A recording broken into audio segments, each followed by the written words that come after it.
Hi from my platform, Linda's TV show.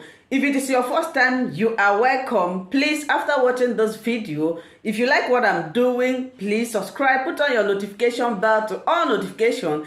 It is very, very important because it will enable you to know when I upload a new video. Here we upload videos on daily basis as it is happening. We are bringing it live and direct, undirected to you. After watching, you are free to criticize, you are free to say your opinion, but let us say it constructively. Myself, Linda, will be standing here watching this video together with you from the beginning to the end. Then we'll go to the comment section. I appreciate you all, my lovely subscribers, followers, those who comment and share this video as we watch.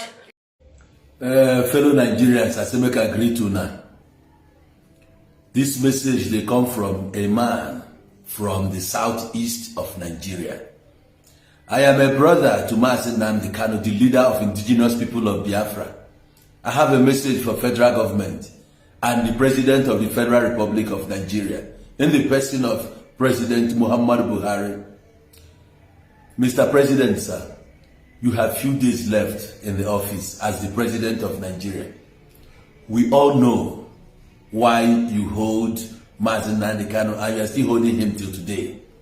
A lot of people have come out to ask you, please, to release Nnamdi Kanu. Our own Amwechim Basulike begged you while he was alive. He said, if that's the only thing you give to him, if that's the only thing you do for him, yet you refuse to release Nnamdi Kanu to him. Eventually he died. A lot of people, even Okwadike and some other people that came with him, you still refuse to release Nnamdi Kanu. And today, Nnamdi Kanu is there for the past 2 years. Let me tell you this, Mr. President, sir. As an Igbo blood, I am not a coward. I am not from the lineage of a coward. Arresting Nnamdi Kanu, putting him in detention, it's just, I don't know how to put it anywhere, but if you can see, even federal government can see, that arresting him has not changed anything in Nigeria. His arrest has not changed the price of commodities in the market. Arresting him has not changed the economy. Nothing is working in the country. That is evidently clear that he is not the problem of Nigeria. Nigeria failed everybody. Recently, we see the role INEC played in this last election. You see that corruption has eaten deep into the system. Everyone in the country is corrupt. Nnamdi Kanu isn't even the one that murdered people in the north. Every day, we hear about murder going on in Plateau State, Benue State, Kaduna State, Maiduguri as a Borno State, and some other states in the country. That crime wasn't committed by Nnamdi Kanu. The bandits, the Boko Haram, and the rest of them. Nnamdi Kanu wasn't the one that committed all this crime. Now, I just want to go quickly to my message, especially to my brothers from the southeast. I'm talking about people from the Igbo stock. It will be a shameful thing for us now to start begging, going down on our knees, asking Mr. President to release Nnamdi Kanu. For me, I will say, let him continue holding him there. We have an adage in Igbo language that says, Nnamdi Kanu has been there for 2 years. He didn't die, and he will not die. The spirit of Igbo is there with him. Come rain, come shine, he will never die.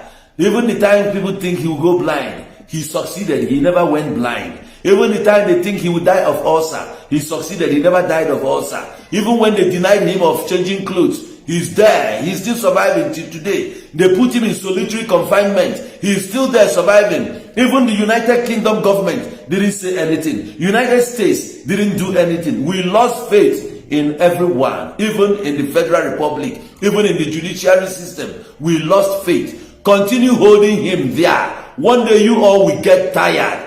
You see, you went into office in 2015. You think you will never get retired. And today, you are now counting how many days. I overheard you last time. You said, once you retire, once your days are over in the office, you want to retire in Niger Republic.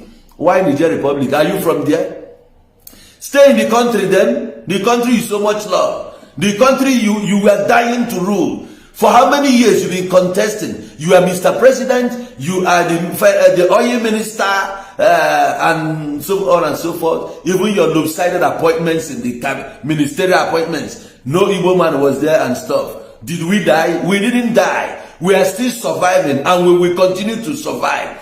No human being can snub life out of us, and no human being can conquer us. We are there, and nobody can change it. We will remain where we are. We are the children of, we came from the east, from the land of the rising sun. We don't beg. We can never beg. You hold him. When you get tired of holding him, you release him. You have few more days left in the office. Federal government of Nigeria will not send you.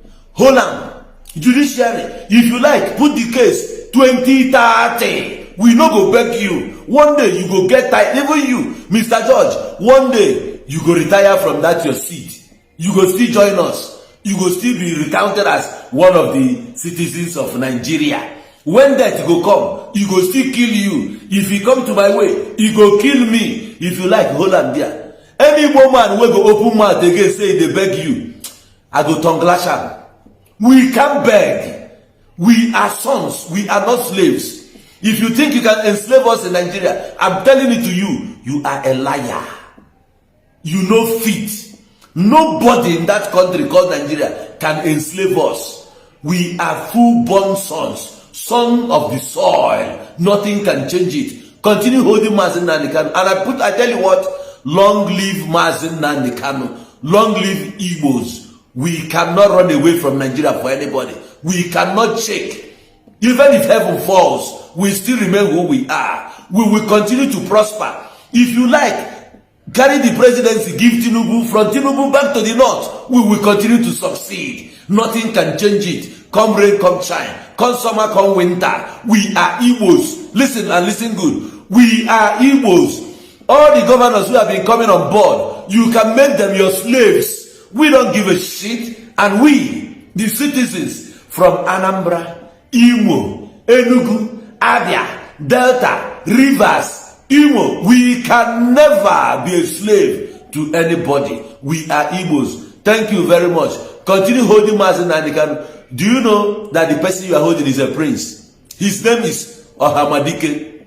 We know him. Even if you kill him today, he has written his name in gold. Nothing can change it. We love him. We will continue to love him. But he will never die.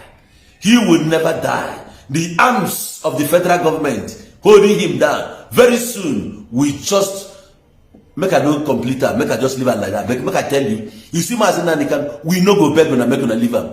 Continue hold him. If you like, adjourn the case to December. You no go die. My chief, Mike Ezekome, no they beg them. Even now they no go die. He will never die. He will live. He lives. He will never die. Thank you very much. Long live Igbo race. Long live Ohamadike. Long live Nnamdi Kanu. Long live Onowu Igbo. Sharp. We need to ask ourselves, are we part of Nigeria? To have a nation, because if they continue like this, neglecting the Southeast, how are people not going to consider with agitations? If you didn't want to give them a Senate president, you are not giving the deputy speaker. Yeah. Ha! When Nnamdi Kanu talk, some people normally say this guy they talk trash. You don't know what they talk. But if you look into all his words and his prophecies, everything where that guy talk, now it happen now. Haba. After they don't share everything finish, what it call remain? Because you say there are some other important positions. I'd like to know, is it Secretary of the State Government, Federal Government, a lot of people don't really regard as, a big position as such. Because when you look at the hierarchy, the President, the Vice President, the Senate President is next, and the Speaker. So that's the 1, 2, 3, 4 position. And in all of this, the Southeast, with all of the agitation, were not considered. And secondly, there are people that are disgruntled in the party. So take, for instance, Ojuzo Kanu. He thought he would have been, in a better state to be able to get this. Obviously, since the South is not considered, he's saying I'm still going to go ahead. So what do you say to people like that? And that's why I use that local party. After they don't share everything, finish 1, 2, 3, 4. What's it called me? I do not want us to go into personalities, but if you want us to go into personalities, I'd like to tell you this. Ojus Okalu is eminently qualified to be the president of the Senate. But even from outside of the party in, I do know that Ojus Okalu did not contribute much to the success of the party in this election. And so we cannot, in the past 8 years, and I keep saying this, in the past 8 years, we have had a party that does not reward hard work and does not reward loyalty. I think the party, the president-elect and the new leadership of the party is beginning on a new slate, a fresh slate where people are rewarded for their hard work and their loyalty. So, and also talking about the Southeast, I do not think that the Southeast has been marginalized by the party. The party has not finished its allocation of offices. And until that is done and nothing is given to the Southeast, that you can now say that the Southeast has been marginalized. So for now, I think it's too early in the day. There are only 4 positions that have been discussed. We have not had any conversations around other positions in government. I mean, if we are going without anything, then we will need to ask ourselves, are we part of Nigeria? So let us have good consultation from the ruling party. If they think that we don't deserve to be the president of the Senate, then they then come and tell us what is. Nonetheless, I would say for the Southeast, this is not a balancing in the APC, because the Southeast has not been given, a sense of belonging in the APC since 2015. What's the highest position that they've held? I would have thought that APC would have learned its lessons from 2015 to 2019, considering that pushing aside the Southeast, irrespective of the fact that they didn't get much votes from there, should have sent some signals to them that when you're doing nation building, there should be some sense of belonging. And the sense of belonging is not in terms of votes, in terms of how people perceive government and governance, so that you'll be able to swim along easily. A lot of killings happened during the Southeast. There are a lot of people, even who would have wanted to vote for APC, couldn't come out to vote very well and all of that. So APC could have still thought of a way of trying to, because the South has enjoyed more under the APC. They had the 2 national chairmen, Adams Oshomole, John Odige Oyego. They've had deputy senate president, and then Southeast, why don't you look for something to just give them bigger? If you can't give them speaker, the Senate president, in one way or the other, could have been given to them, not because of the votes that they took to the poll, but because we started this federation in 1960 on a tripod. And it looks like the Senate president position is the biggest thing that the Southeast has got since 1999. But the Southeast, after having got the number 3 position, where have they gone to? If you look at in the past 8 years to 12 years, the Southeast has gradually gone back. What's the biggest position that the Southeast has now in government, despite having the 3rd largest population, and then in terms of voting bloc and all of that? I am thinking that the APC-led federal government should reconsider some of their thinkings if they want to run a government and have a nation. Because if they continue like this, neglecting the Southeast, how are people not going to consider with agitations? If you didn't want to give them a Senate president, you are not giving the deputy speaker. Some is it going to go with the SGF? Because the thinking has always been that if you are going to give somebody a deputy speaker, I should go with the SGF. That's why in 1999, who fought Ekaete was SGF. So and then the deputy speaker, you will see that the deputy speaker was with the Supreme Court to allow any of the 2 motions which are still existing that we filed. One is motion for bail, and the other one is motion to transfer him from his current DSS gulag. I don't call it detention, it's gulag, to Kuje Correctional Center, which the federal government indicated that they are also opposing. I made it clear to the Supreme Court that my fear is that I do not want Nnamdi Kanu to die in detention. I gave the example of Audu Abubakar, former governor of Kogi State. He was my client.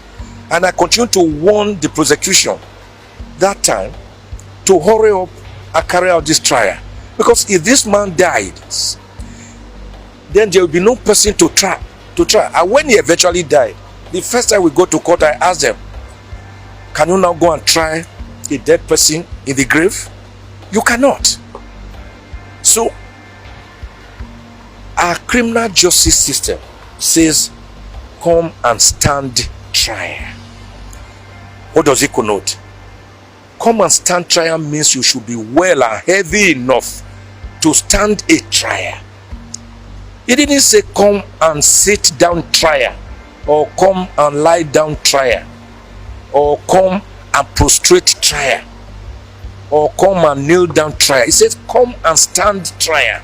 So you should be heavy enough to stand. That is what it connotes.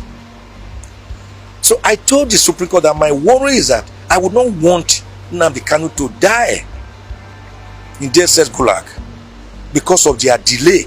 They have been delaying this matter. This trial started since December 2015. They went from 4 counts to 7 counts to 50 counts. Amendment. They did in all 7 amendments. If you were sure a person had committed a crime, why were you engaging in 7 amendments? And of course, the last 15 counts, I went after their jugular. The Federal High Court struck out 8 of the 15 counts based on a preliminary objection. We took the remaining 7 counts to the Court of Appeal. The Court of Appeal on the 10th of October 2022 struck out the remaining 7 counts and further ordered that Nnamdi Kanu was discharged and that he should never again be detained and he should never again be tried on those offenses for which he was standing trial before his brutal, excruciating, torturous, extraordinary rendition.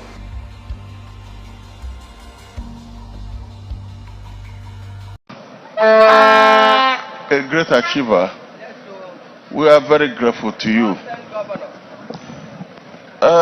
We have the Oni of Ife. Oni of Ife, let me take liberty to say thank you. Thank you.